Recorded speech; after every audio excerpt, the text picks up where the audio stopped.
Seorang pengendara motor tewas usai tertabrak kereta komuter di perlintasan kereta Citayam, Kota Depok, Jawa Barat. Sebelumnya penjaga palang pintu perlintasan kereta sempat menarik motor korban, namun korban justru nekat melintas hingga akhirnya sepeda motor korban tertabrak kereta.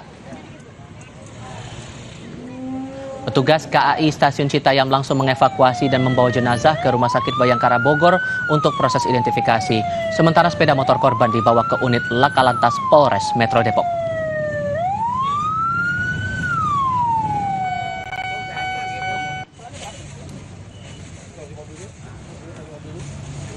Sekian Kompas petang kali ini, selanjutnya Sapa Indonesia Malam. Saya Tifal Solesa.